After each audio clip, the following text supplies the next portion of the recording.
'Di ba? So ngayon, no, malabo ng iboto ng mga Pilipino yung mga ta-artist na gaya ni Robin Padilla. 'Di ba Rivers at Ai Chang, sabi ni ano, um, sino 'to, ano pangalan? Jeff Arellano, yung bading na mukhang may sakit na. Naku po, delikado 'yon. Mukhang ang kapupuntahan nun stress. Stress, cancer. Bakit 'to? Mukhang stress din 'yun, eh, 'no? Mukhang stress na din ho 'yun, eh, 'di ba may mga kaso, ang pagkain ho ng ano, cancer, stress. Anyway ho, alisin na natin 'yan si Robin Padilla, dakuin natin. Si Senate President Tito Soto, mga bossing. Kay Bato de la Rosa naman ho ito. Nako, Bato, mukhang lalaglag ka nito, yari ka. Bakit to? Ilang araw na hindi pumapasok si Bato de la Rosa, hindi ho natin alam kung saan bundok na nagpunta. Hindi ho natin alam kung babalik pa o wala na, tuluyan na mamumundok. Bakit to? Kahit last day na po nung pag-uusap sa tungkol po sa budget ng Department of National Defense at PDEA, mga bossing, hindi pa din inatinan. JQ, di ba? Pwede artista basta may pinag-aralan at matalino, correct. No, pero talagang sasalain na ng mamamayang Pilipino kapag ta-artist. Alamin na nila yung mga background niyan, hindi na yung basta-basta kagaya nung kay Robin Padilla. Soto, kinastigo si Bato sa hindi pagdepensa sa 2026 budget ng DND o PDEA. Sabi pa ho ni Senate President Soto, wag kang kukuha kung hindi mo kayang idepensa, kung hindi mo kayang pangatawanan. Biruin mo, ilang na, magdadalawang linggo ng absent si Bato de la Rosa. Tapos kumikita 300,000 mahigit ho, mga bossing, absent lang. 'Di ba? Sino ang maniniwala na si Bato de la Rosa ay hindi lang po available? Nakagaya nung sinasabi ni Torion. Ako po, hindi ako naniniwala diyan. Ang pinapaniwalaan ko po diyan talagang meron ng warrant of arrest at yun ang iniiwasan ni Bato de la Rosa. No? Yung warrant of arrest na yun, natatakot na siya dahil sa oras na siya ay pumasok sa Senado, baka bigla na lang pong damputin, mga kababayan. Baka bigla na lang pong hindi na palabasin. Lalabas ka? Sige, halika dito. Sama ka na sa amin. Tapos, yung bali-balita, may 2 eroplano daw po na naghihintay doon sa saan ba yun? Sa Villamor Air Base. Aray ko. Game. Kinastigo ni Senate President Vicente Soto III, no? Si Senador Ronald Bato de la Rosa dahil sa pagkabigo nitong gampanan ang kanyang responsibilidad na depensahan ang panukalang 2026 budget ng ilang pangunahing security agencies, bunsod ng patuloy nitong pagliban sa sesyon. Department of National Defense, mga bossing. Napaka-importante ho niyan, mga kababayan. No? Bakit? Nakasalalay ang ating buong bansa diyan, mga bossing. Depensa ng ating bansa. Pagtatanggol sa ating bansa. Tapos ganun lang, absent ang kalbo. Nick Candido, shoutout sa iyo. At Mark Laksamana. Ayon kay Soto, absent si De La Rosa, no? Mula nang magpatuloy ang sesyon ng Senado noong November 11. 11 pa pala absent. Anong araw na? Anong petsa na ngayon? 27 na ho. So 11. Ibig sabihin, halos 16, 17 araw na absent si Bato de la Rosa. Over 2 weeks na pala. Lagpas na ho nga. Sabi ni Ma'am ng JJ, matapos ang halos 1 buwang bakasyon, ubus na yan.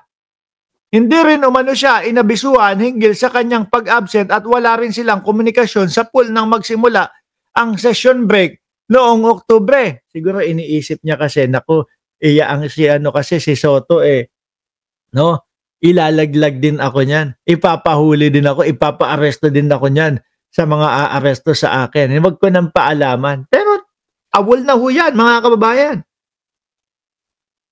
Absence without official leave. Kapag ka ginawa mo yan, tanggal ka na, sibak ka na. Diba? Sa trabaho, sa kahit saan, tanggal ka na, sibak ka na. Nakabaon na yata si Bato. Baka nga ganun eh. May bagong post si Robin Padilla, nagkalat na naman daw ng patayan, baka raw i-dribble-dribble at ipasa pa raw ni Atty. Claire sa NBI at PNP. Di na trabaho ni Claire yun. Dapat lang siyang kumilos dahil senador siya. Tagapagsalita lang si Atty. Claire eh. Kaya lang kapag ka talagang merong nagtatanong, nagsasabi, o yung mga ka-fake newsan, yung sinasabi sa kanya, hinaharang niya talaga at kinukorek talaga. Diba?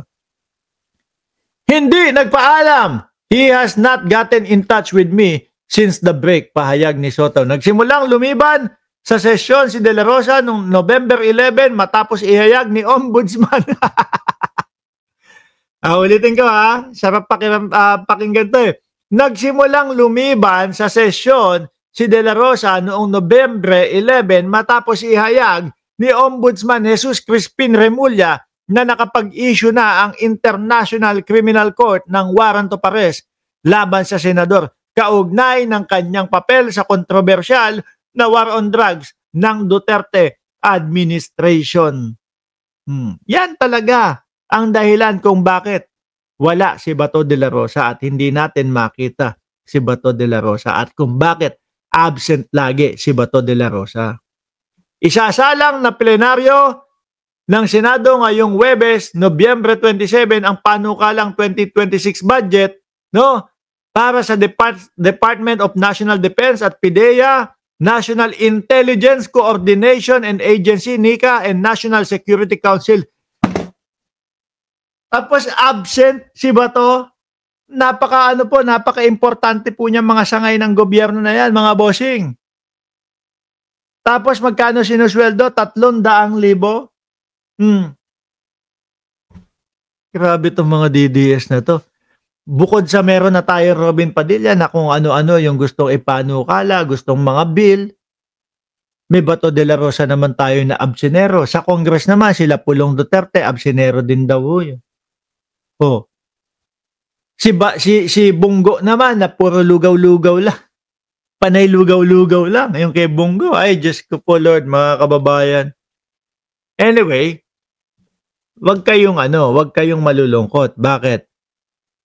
Malapit na magkaubusan ng mga DDS na mga senador. No? Palapit na po ng palapit ang Kapaskuhan. At kung meron pong mga Pilipino, no, nasabik, madami pong mga Pilipino, sabik na sabik po, dumating ang Kapaskuhan. Meron din naman pong mga Pilipino na kinakabahan, lalo na pagpapalapit na po ang Kapaskuhan. Bakit? Mauoblo sila eh. Mapapasok sila sa kulungan eh. Diba, Edwin Nate? Bilang naatasang mag-sponsor ng panukalang budget ng nasabing ahensya, sinabi ni Soto na hindi tama na wala si De La Rosa at sa halip ay sasaluhin na lang ni Senate Finance Committee Chair Sherwin Gatchalian. Hindi okay yun. In the first place, dapat hindi mo hihilingin o hiniling na makuha mo yung chairmanship na yun. No? Kung di mo naman kayang gampanan o kung kaya mo. Sana kung hindi mo kaya, hindi mo dapat hiniling na makuha mo yung chairmanship na yun, especially vice chairmanship ng Budget National Defense, napakahalaga. So I leave it to Senator Gatchalian, who's the chairman of Committee of Finance. Siya ang bahala kung ano ang gagawin niya. Puro ho yata wala tayong makuhang maganda doon sa mga senador na sumusuporta kay Duterte. Paano ang mga nasa utak? Puro Duterte, bring him home. Yun ang mga nasa utak. Kaya po, malabnaw kapag kadating dito. Hindi. Ang totoo niyan, kinakabahan niya si Bato de la Rosa. Natatakot na ho talaga yan mga boss. Maniwala kaya. Natatakot na ho yan dahil paparating na po ng paparating at papalapit na po ng papalapit ang warrant of arrest ng ICC. Meron na yan. No? Hindi ko ho bibitawan yung paniniwala kay Secretary Boying Remulla na meron na talagang warrant of arrest si Bato de la Rosa. puro palyado mga DDS. Correct.